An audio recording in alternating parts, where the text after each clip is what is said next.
सो हम लिखेंगे by putting the values by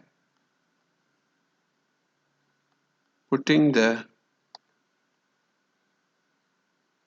values, क्या करेंगे कि जो ए बी सी के वैल्यूज है जो कि हमें पता है कि क्या है, a is equal to a is equal to 2, a is equal to 2, b is equal to 7, c is equal to 3, इनकी वैल्यूज हमने क्या करने हैं, क्वाड्रेटिक फार्मूले में पुट करने हैं। सो हम लिखेंगे कि x is equal to minus फार्मूले का b की जगह पर b की वैल्यू क्या है 7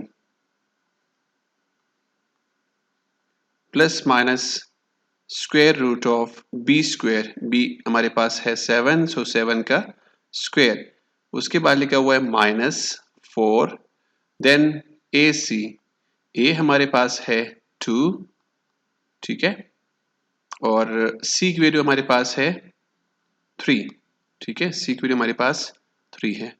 सो हम लिखेंगे 2 and 3 डिवाइडेड बाय 2a हमारे पास है 3। नाउ मूविंग अहेड, इसको सिंपली हमने सॉल्व करना है।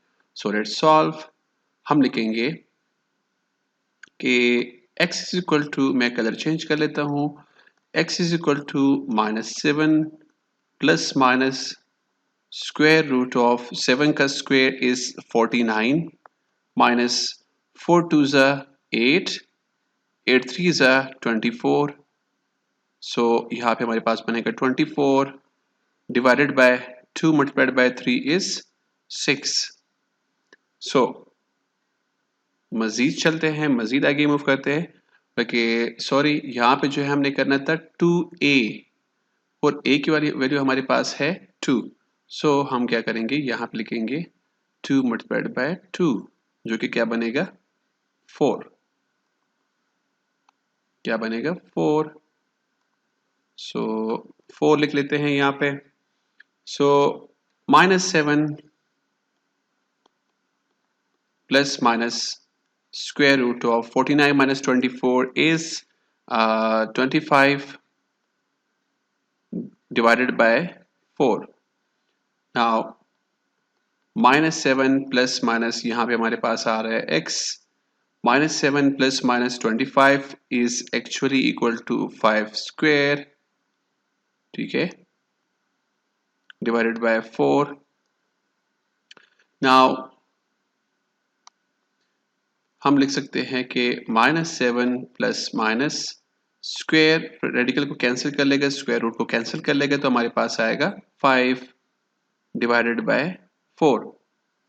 नाउ चूंकि हमारे पास इस इक्वेशन में जो है क्या है कि प्लस माइनस दोनों है, सो हम क्या करते हैं कि इसको जो है दोनों को अलग अलग करते हैं, एक दफ़ा प्लस के साथ और एक दफ़ा माइनस के साथ लिखते हैं। सो हम लिखेंगे x is equal to -7 plus 5 divided by 4 and x is equal to -7 minus 5 divided by 4, एक दफ़ा प्लस के साथ लिख लिया, एक दफ़ा माइनस के साथ लिख लिया। सो हमारे पास आएगा x is equal to -7 plus 5 is -2 divided by 4।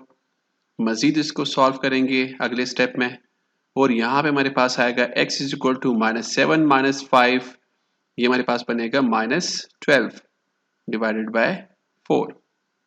Now 2 1 are 2, 2 2 are 4, so हमारे पास बन जाएगा माइनस, ये पड़ा हुआ है, so -1/2, x is equal to -1/2, और यहाँ पे हमारे पास बनेगा x is equal to 4 1 are 4, 4 3 are 12, so -3 हमारे पास यहाँ पे बन गया। सो हम लिख सकते हैं कि the solution set is equal to x and x is equal to -3 and -1/2। ये हमारे पास आंसर हुआ। हमने क्या किया कि एक क्वाड्रेटिक इक्वेशन था जिसके सॉल्यूशन को हमने फाइंड कर लिया by using the quadratic formula, ठीक है।